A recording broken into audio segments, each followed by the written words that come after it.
Our video on manual metal arc stick welding follows shortly. It's just one of a series of video guides published by the Welding Institute, presenting practical information clearly and concisely on how to do the job. They're already popular over a wide range, from do-it-yourself enthusiasts to training in colleges and in industry. The first video guide showed how to set up and use a low-current MIG set, of the type which can use a small gas cylinder and be powered from a standard mains outlet.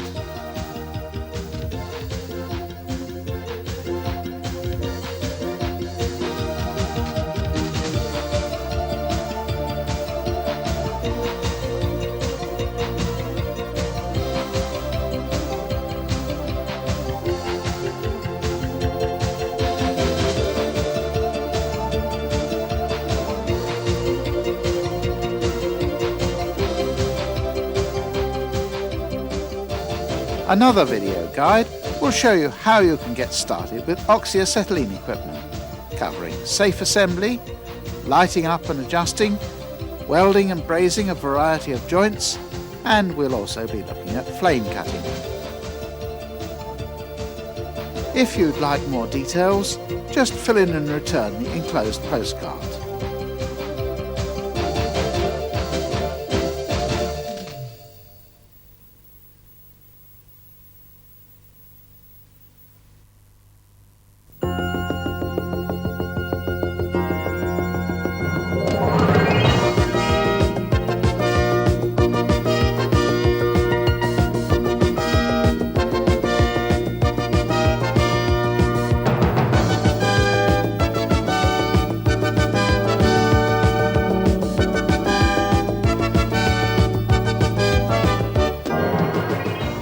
Many of today's major engineering projects rely on welding to make a strong, reliable, leak-proof joint in steel for pipelines, bridges or boilers.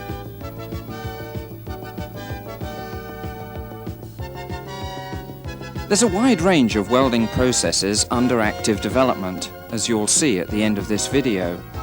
But much work of this sort is still carried out by manual metal arc welding, which has been in use for most of the 20th century.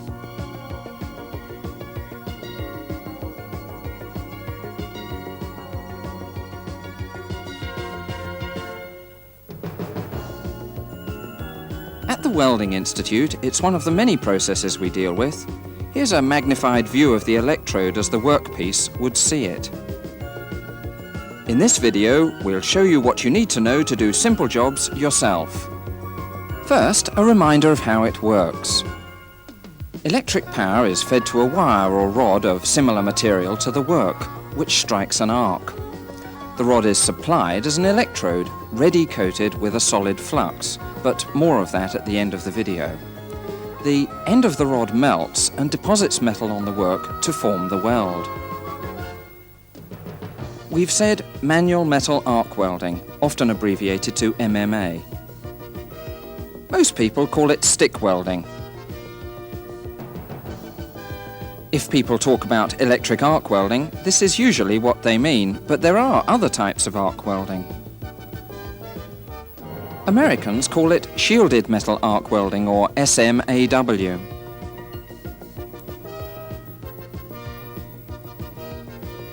We'll be showing you how to use one of these low power sets. They're all portable and work off a 13 amp socket.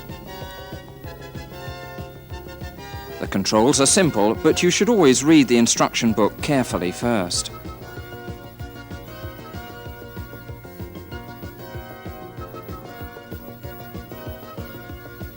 You'll need to practice before you can make a reasonable weld.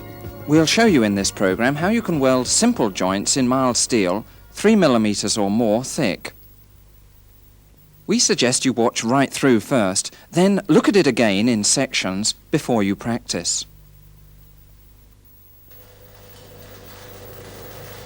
Max will show you bead-on-plate runs for practice and checks, how to set up the parts for welding, what to do when you're actually welding,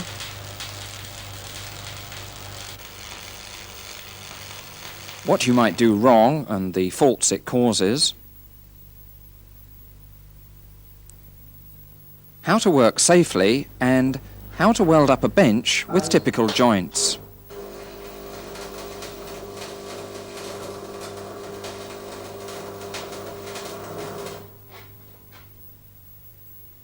As well as the set itself with its connecting leads, you'll need a welder's helmet or shield, a pair of stout leather gloves, a chipping hammer and clear protective goggles, a wire brush, some steel to practice on, at least 3 mm thick. Anything less is extremely difficult. We've used neat plates here, but you can make do with clean scrap. Of course, you'll need electrodes. We'll tell you more about these later. An electrode holder and a return clamp, and the usual workshop tools.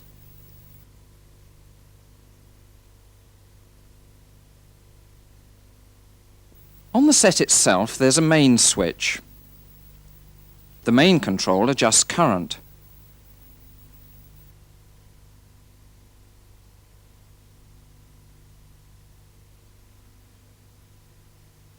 The current is shown on a scale marked in amps or amperes, and usually there's an electrode diameter guide as well.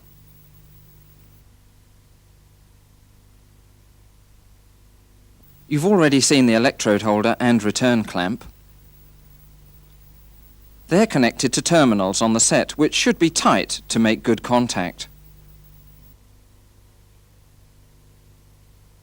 Make sure the set switch is off, then plug it into the mains. The work or return cable, sometimes called the earth, is clipped to the metal workbench or job. Make sure there's a good connection on a clean area. Now for the electrode. Check the sets off first. One end of the core wire is left bare. Start with a 2.5 mm electrode, that is 2.5 mm core wire diameter. This electrode holder has several grooves in its jaws, so that you can put the electrode in at various angles to suit the job in hand.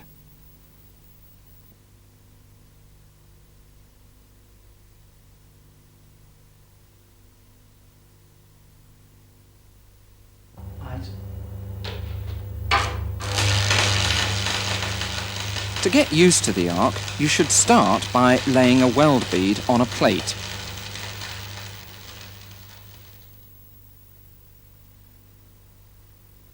You'll need a clean piece of mild steel from 3 to 6 mm thick and a 2.5 mm electrode. Prop the metal up to stop you welding it to the bench by accident.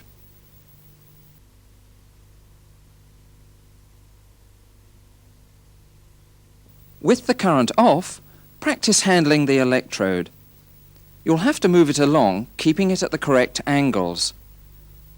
70 degrees to the line of the weld.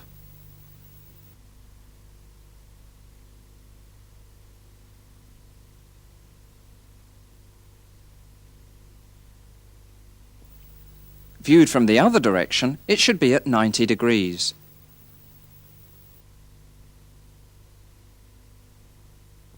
As well as moving the electrode along, you'll have to move it down towards the work as it gets shorter.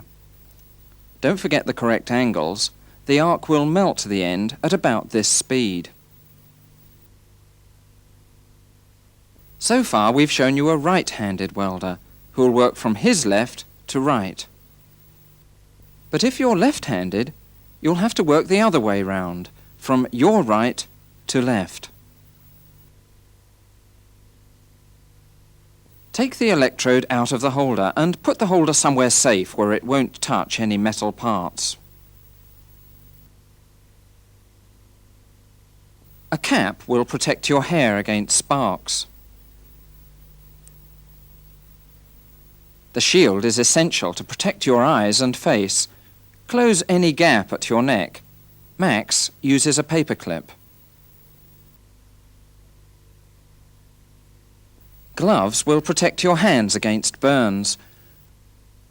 Make sure you have suitable clothing and that there's no flammable material nearby, and that nobody else will see the arc. Set the current to about 90 amps and switch on. Make sure you have your welding shield in position, then strike the arc.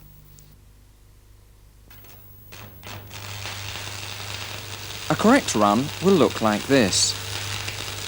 Note the arc length. You should try to keep it about 3 millimeters long. This is what you should see from your position. To stop, backtrack over the end of the weld bead, then pull the electrode away sharply to break the arc, exaggerated here. During welding, the electrode melts at the end to form the weld. In that run, this length of the electrode was consumed to deposit this length of weld. Eye protection is essential when using the chipping hammer to remove the slag left on the weld surface.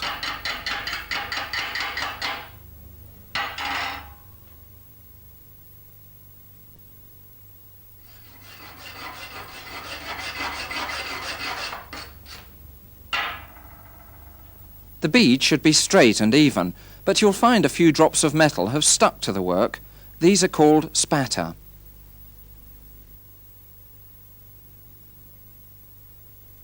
Now, some of the things which can go wrong. Eyes. At first, you may find it difficult to keep the arc going when you start. It helps to scrape the electrode on the plate instead of stabbing it. If the electrode sticks to the plate, don't panic.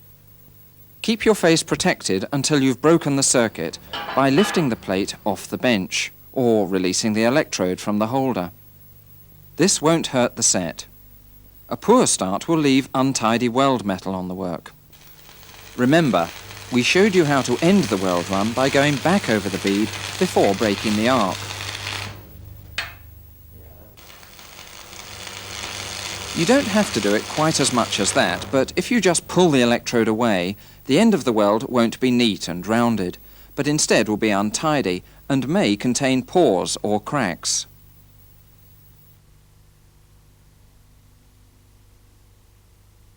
Eyes. If the current is much too low for the size of electrode you're using, it'll be extremely difficult to strike an arc and keep it going steadily.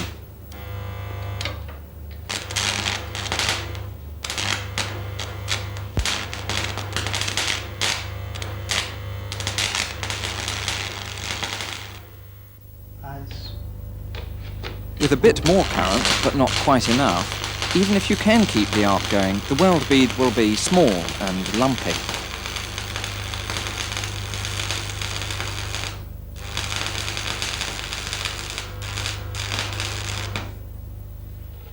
Eyes. When the current is too high, it'll be easy to strike the arc and keep it going, but the weld bead will be flat and spattery.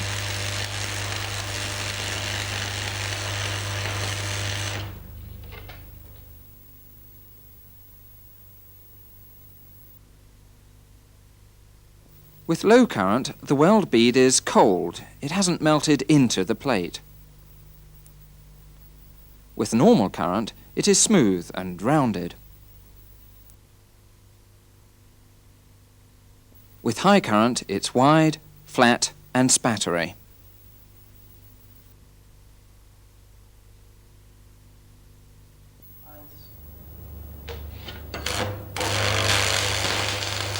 If you let the arc get too long, it will go out, as well as increasing spatter and making a faulty weld.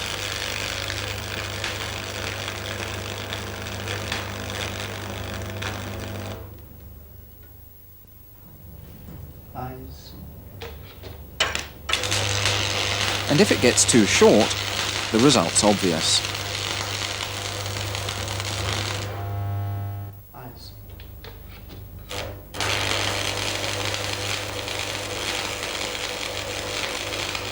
Keeping the right travel speed is important. You may be going too fast. But if you go too slow, the weld metal piles up and may put the arc out. The beads clearly show the problems. Normal speed, fast, small and stringy, slow, large and lumpy.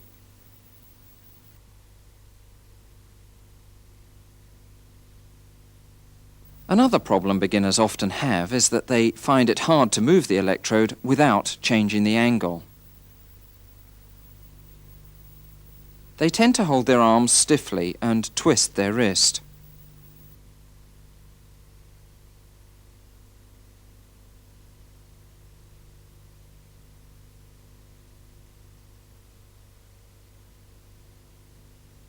Or let the electrode sag down towards the work.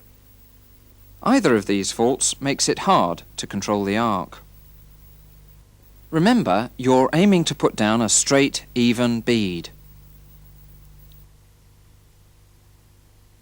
When you've been reasonably successful, you can go on to join two pieces of metal in a T-joint. Prop the pieces of metal in position and make a tack weld at each end. These are short welds to hold the pieces together while you make the main welds.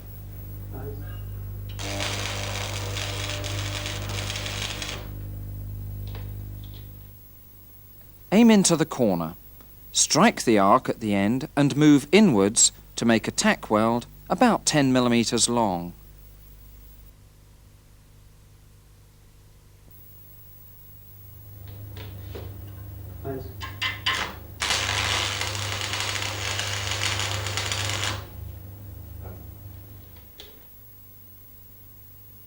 Clean the tack welds, not forgetting your eye protection.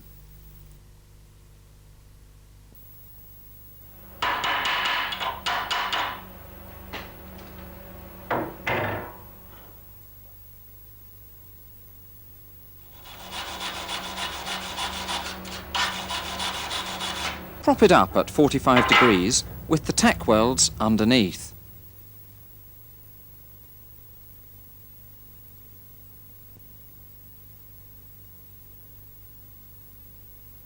Aim the electrode at the usual 70 degrees angle to the line of weld and upright when viewed from the end.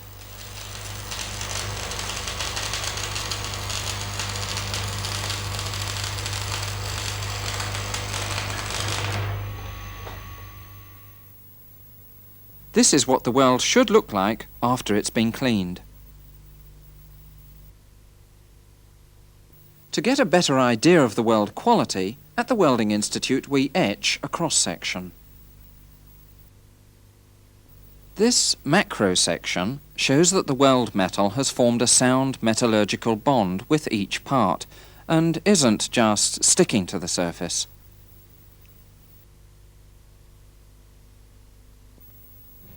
Eyes. To help you make a neat start, strike an arc on a piece of scrap metal for a few seconds to heat up the electrode just before starting the job.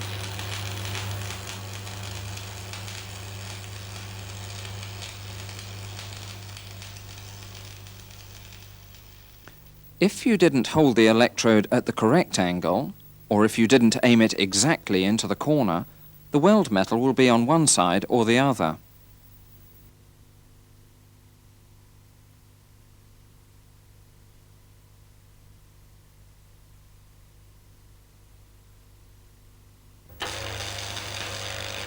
If the arc is too long, when you weld a joint, it's even worse than welding on a flat plate. The weld metal has a rough surface and doesn't melt in properly. The slag is trapped inside the metal.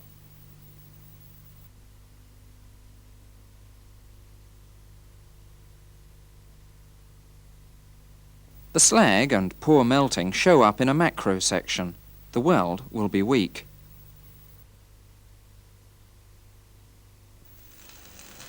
If you move along the joint too slowly, then the weld metal piles up, trapping slag underneath.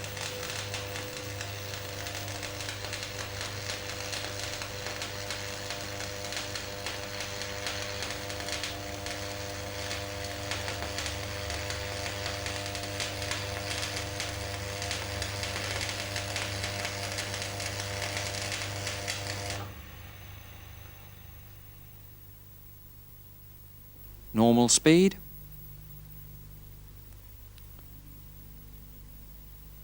That's where Max slowed down, and here the slag prevents correct fusion.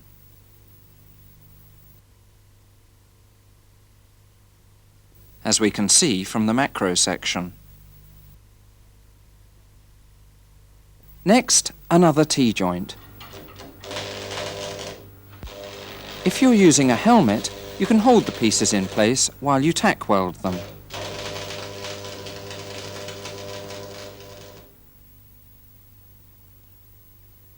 Instead of propping it up, leave it on the bench with the electrode at 45 degrees, otherwise weld it as before. Eyes.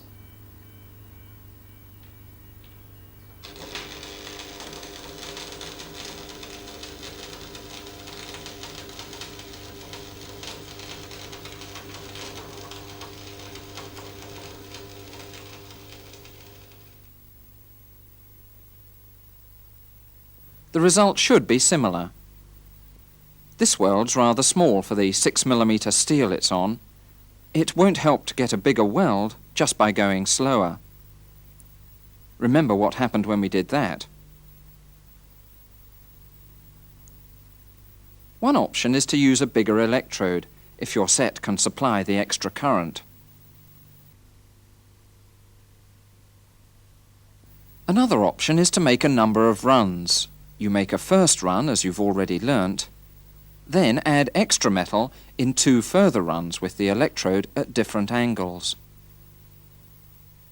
It's important to clean thoroughly between runs.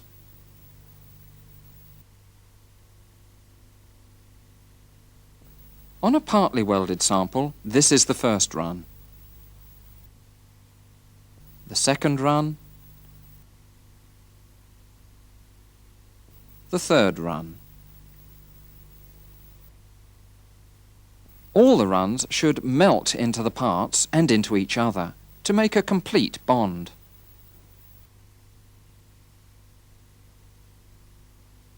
Another way of making large welds is weaving. Practice first on a flat plate, depositing metal between 2 straight weld runs, acting as a guide.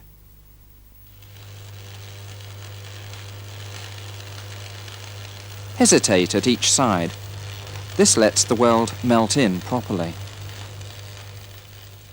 When you've finished, you should have a nearly flat pad of metal, very useful for building up worn parts.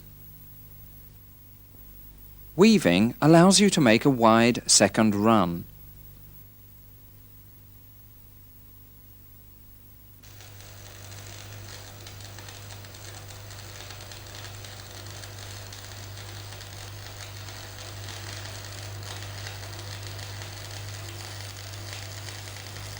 With sustained arcing like this, without a cooling period, small sets may overheat, but most have protective cutouts to prevent any permanent damage.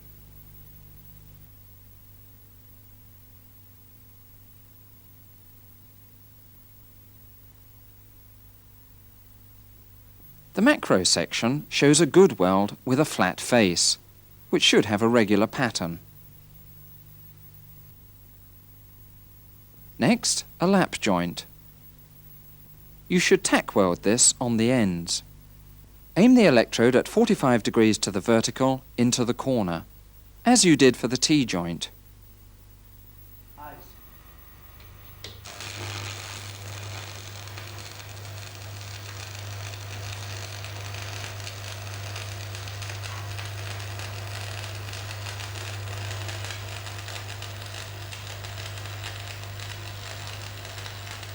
Try to put down enough weld metal to just fill up the angle.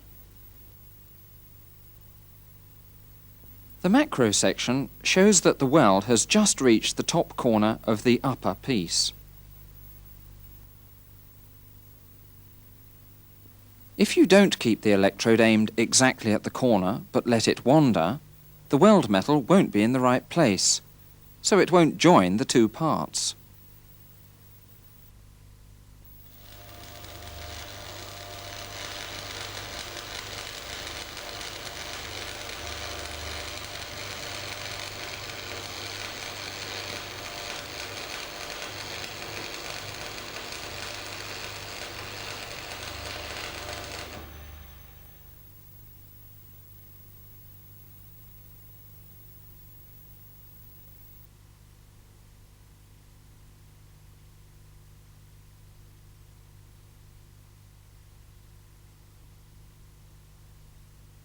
If you have problems holding a fresh electrode steady, you can save part-used electrodes for the tricky bits.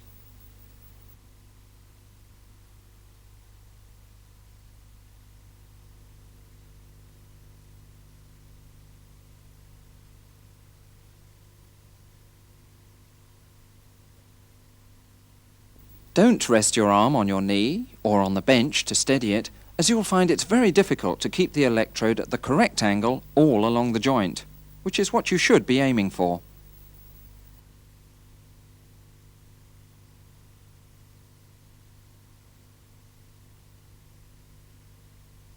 Instead, if you're using a helmet, you'll have a hand free to steady yourself or to support your welding hand while allowing it freedom of movement.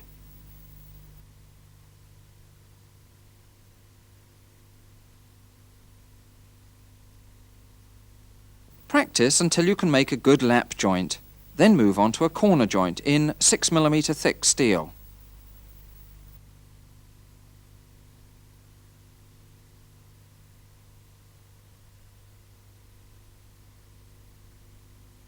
Start by assembling the parts with square edges so as to leave a small gap of 1 to 1.5mm.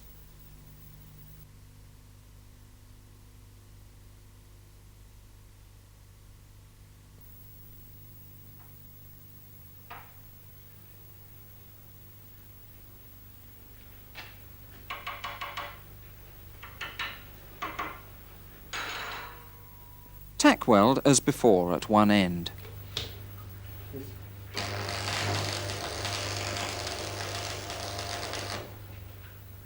Then you can unclamp the parts before tacking the other end.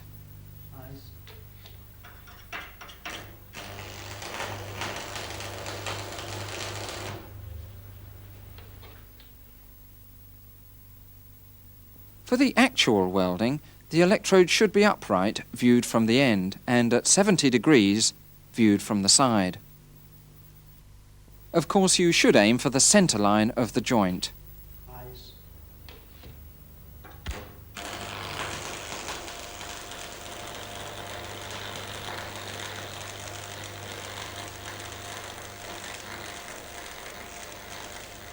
If you could look at the weld from underneath, you'd see how the metal melts right through the joint.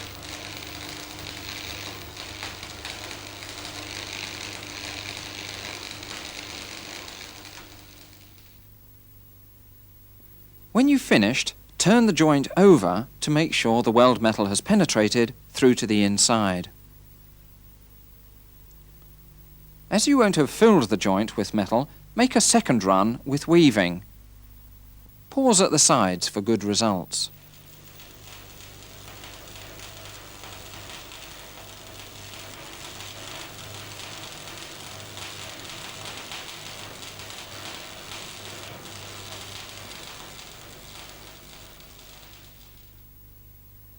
The macro section shows that the weld metal fills the joint with a reasonably smooth top and bottom surface. This, on the other hand, had the plates overlapping before welding, and the weld hasn't penetrated right through the joint.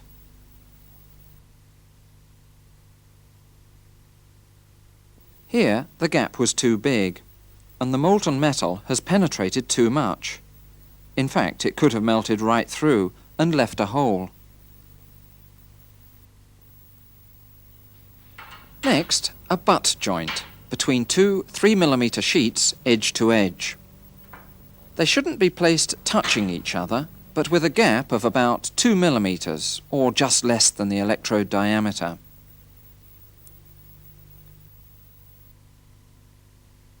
Tack weld one end as before.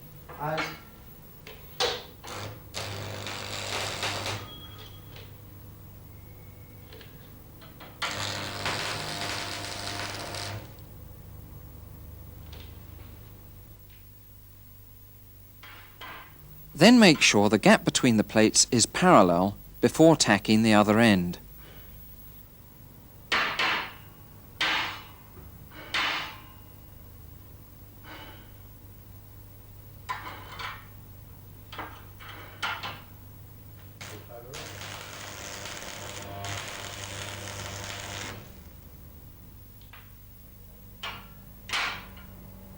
Prop it up above the bench, then weld it just like the bead on plate you started with.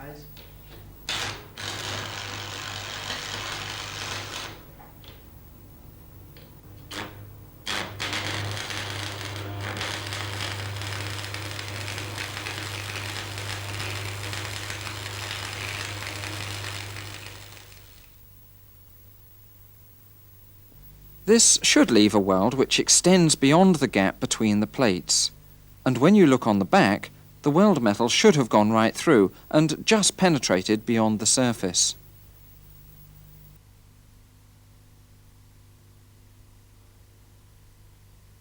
The macro section shows the smooth top and bottom profiles, and there's no sign of the original edges.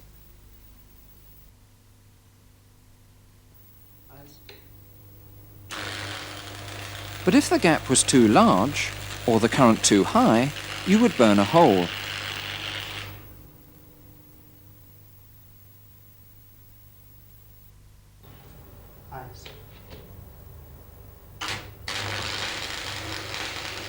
If Max finds that this is happening during welding, he flicks the electrode to put the arc out for a moment and let things cool down.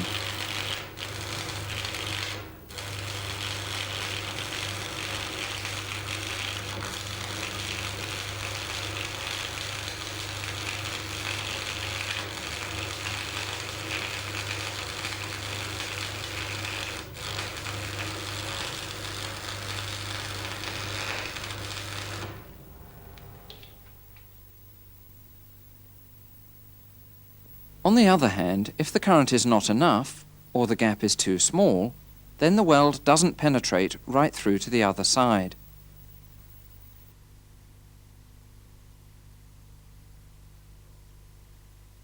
The black dot is slag, trapped inside the weld metal.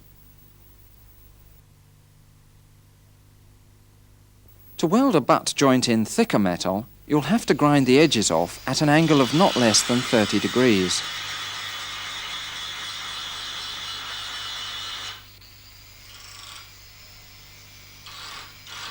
Also, grind any oxide off the surface.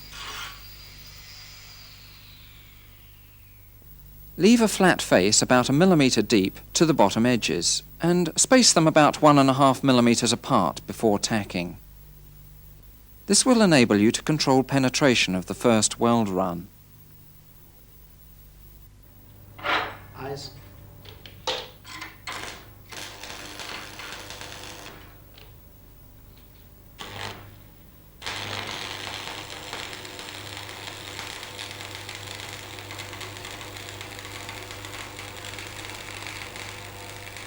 Follow the first run with further runs to fill up the V groove.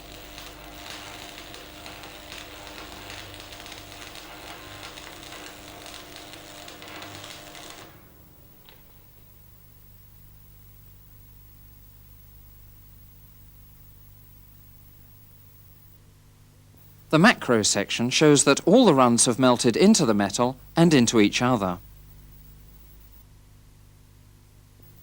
You might need to weld vertically on jobs that can't be moved. Start by practicing putting a plain bead on a vertical plate 3 millimetres or more thick.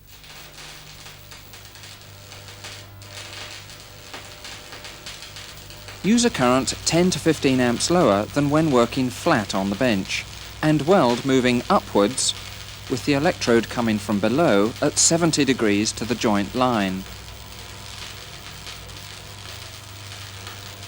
If you maintain a short arc and the correct speed, the slag will run down, but the metal should stay in position.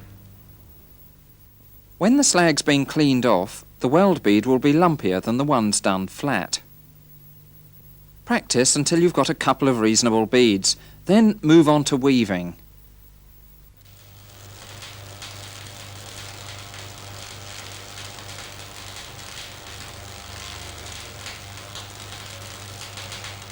Again, pause at each side.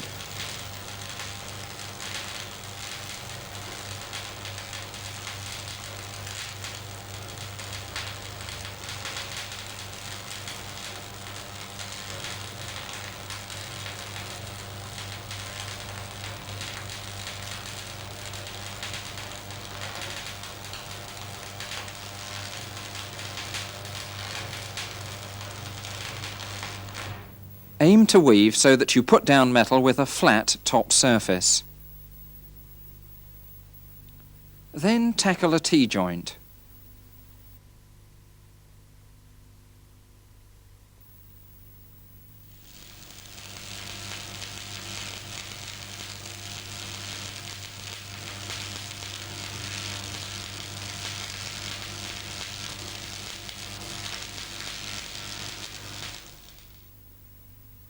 If you need a larger weld, build it up by weaving, which is much easier than adding extra straight beads when welding vertically.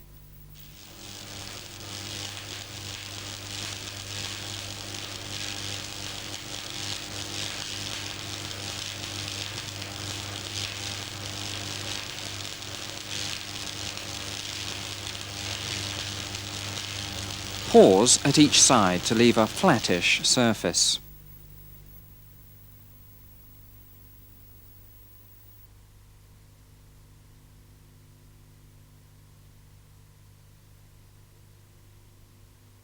This macro section compares a weld made flat on the bench with a straight profile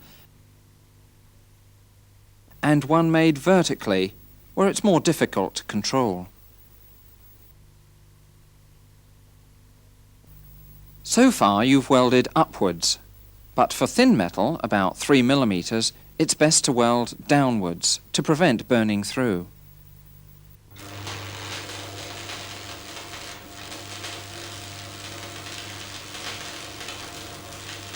And move fast to keep ahead of the slag.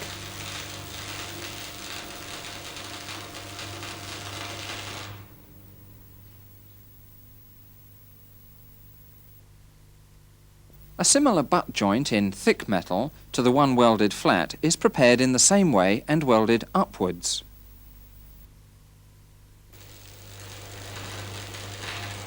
If Max sees the edges start to burn through, he slows down, weaves and flicks the electrode to regain control of the molten metal.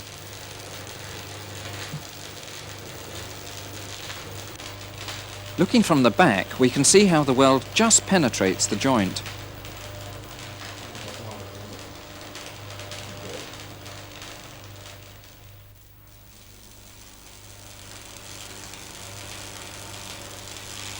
The weld is completed by the usual weaving runs.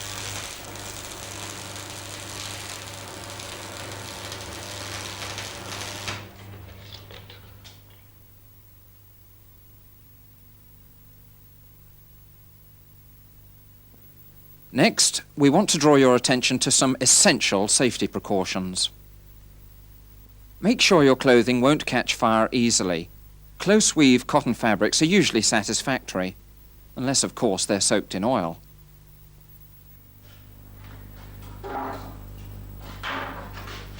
Remove any flammable materials, that is, anything which can burn. Check anywhere that sparks could fall and be particularly careful about flammable liquids such as petrol, oil, paints or solvents.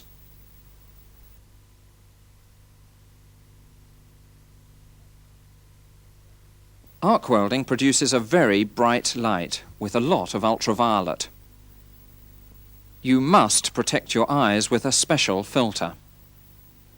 Shade 9 or 10 is about right for these small sets. The filter's fitted in a shield with a clear cover sheet which keeps spatter off the filter and can be cheaply replaced.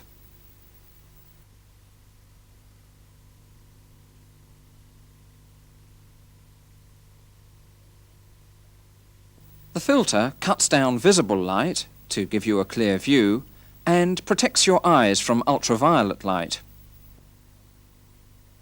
The handheld shield supplied with most sets will give adequate protection. But Max reckons it's worthwhile to buy a helmet from a welding supplier to leave a hand free to steady himself, or to hold the work while tack welding, as we've already seen. Warn other people not to watch the arc unless they have a shield. Max shouts, "Eyes!" each time.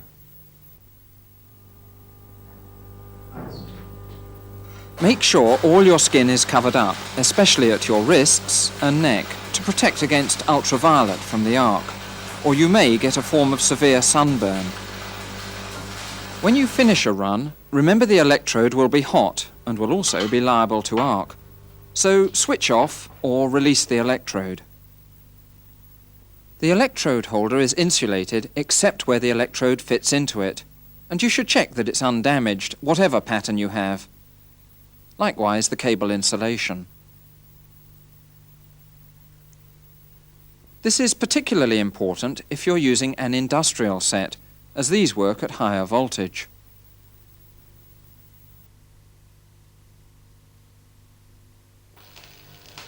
These small sets are liable to overheat if used at high currents, but most have a protective cutout.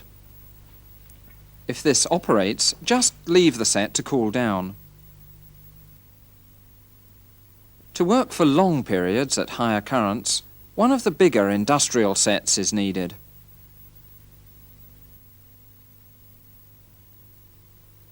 Heavier electrode holders are also used, which may have a screw clamp to hold the electrode.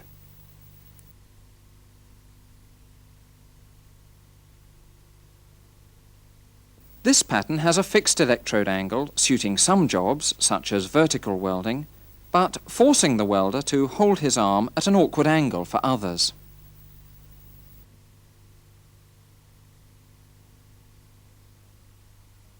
To overcome this, bend the electrode, not in the middle, but next to the holder.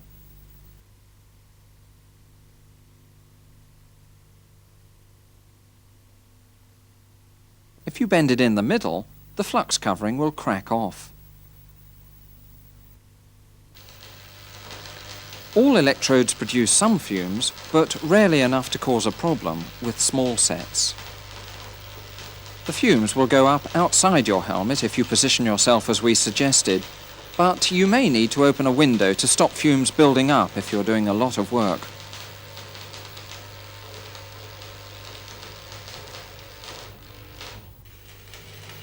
In factories, a special extractor takes fumes directly away from the arc region, but don't try to use your vacuum cleaner for this, it's dangerous.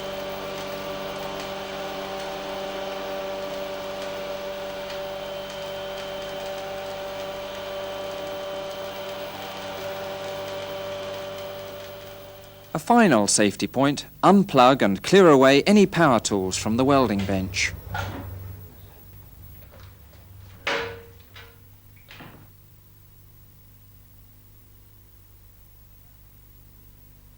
Now we'll see how Max welds up a sheet of steel and angle iron to make a simple bench.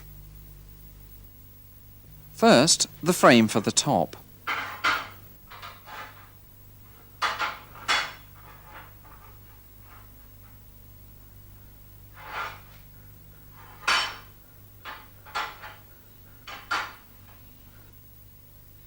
The pieces have square ends.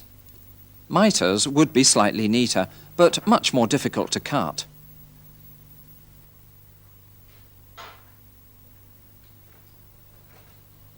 First, Max clamps the pieces to a block, holding the ends in place for him to make 2 tack welds.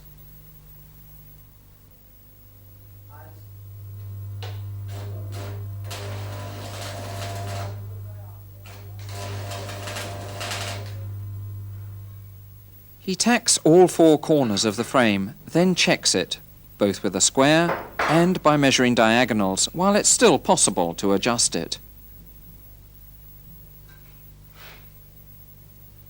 Max has decided to put an extra bar across the middle to stiffen the top.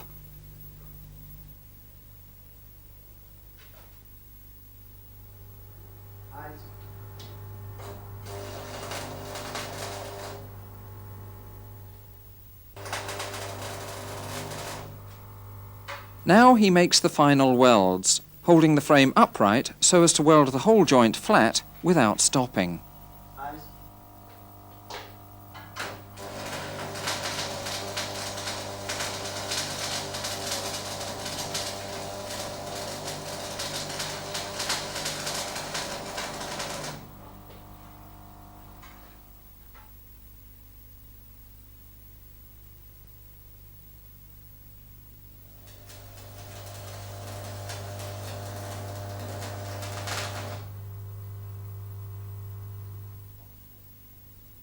The reinforcing bar is flush with the surface of the angle which will be on top.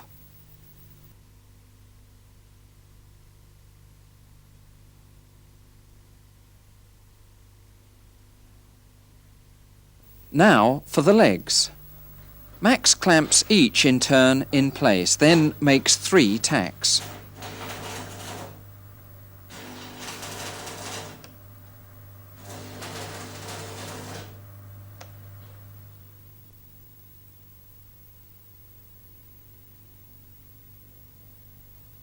With all 4 legs tacked, a spacer is fitted at each end. Max places the legs on the bench to make it easy to line up and weld. After tacking at one end, he can hold the other joint in place.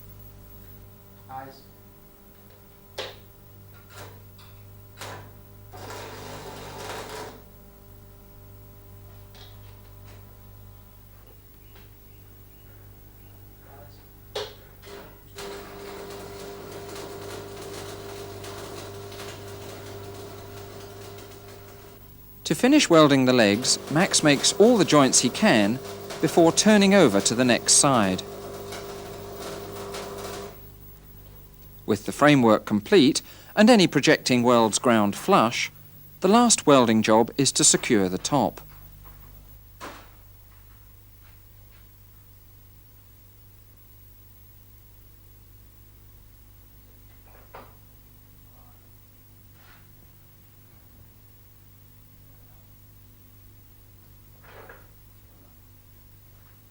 Max uses clamps to ensure a good fit, then makes only short welds like tack welds.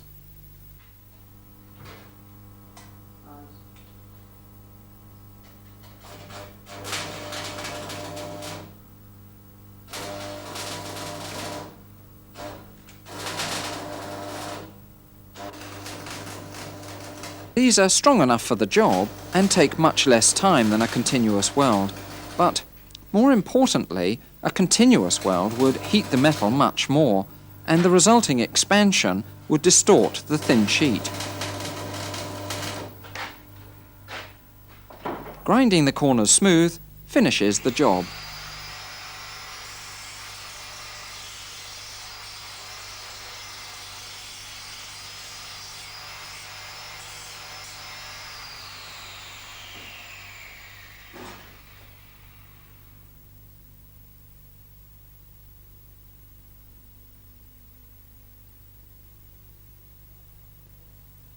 Now, more about the electrodes. The covering of the core wire has at least 3 important functions, which we'll show you. This bare wire won't maintain a steady arc at all on the usual AC supply.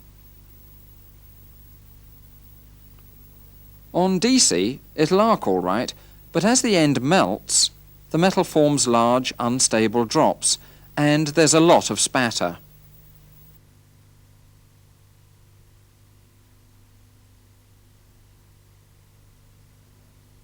Also, the weld metal wasn't protected from the air, so we have instant rust.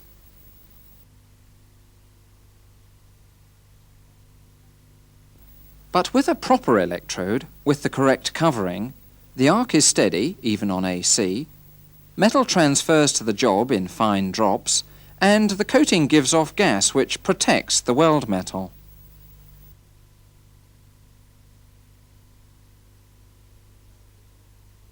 There's a bewildering variety of electrodes available from welding suppliers for industrial use.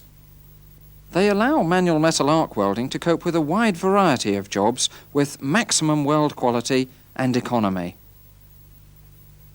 As well as the electrode size, that's the core wire diameter you'll remember, coverings will be described as basic, cellulosic, rutile, some with iron powder.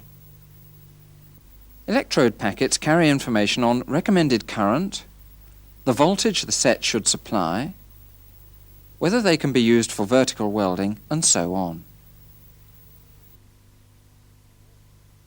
But small sets, like Max has used, supply a lower AC voltage than industrial equipment, so simply choose electrodes which are suitable for these sets. 2.5 or 3.2 millimeter electrodes with a rutile covering will be ideal.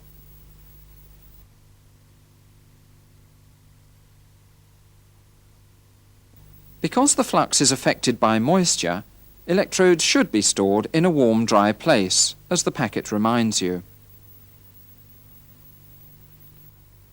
Now we've shown you how to do your own manual metal arc welding, a glimpse of our work here at the Welding Institute near Cambridge.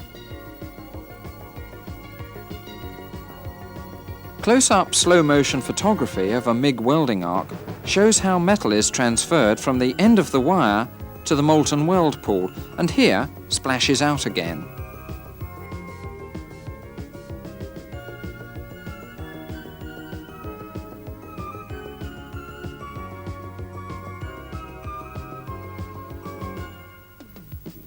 A small laser hermetically seals a metal can to protect the silicon chips and other electronic components inside it from adverse environments.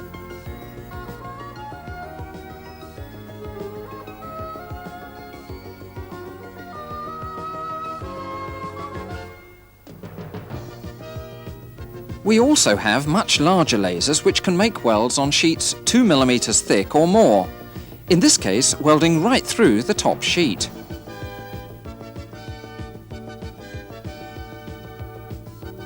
To weld thicker metal with lasers, we make several runs, adding extra metal in the form of wire.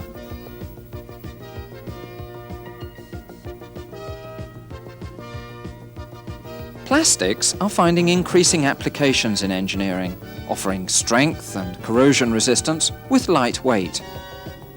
But they may need to be joined. This is hot plate welding, used in factories and for on-site pipe welding.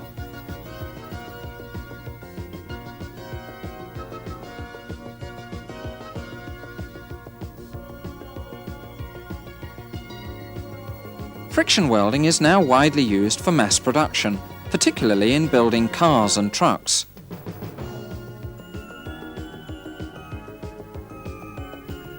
One component is rotated against the other under pressure to generate heat.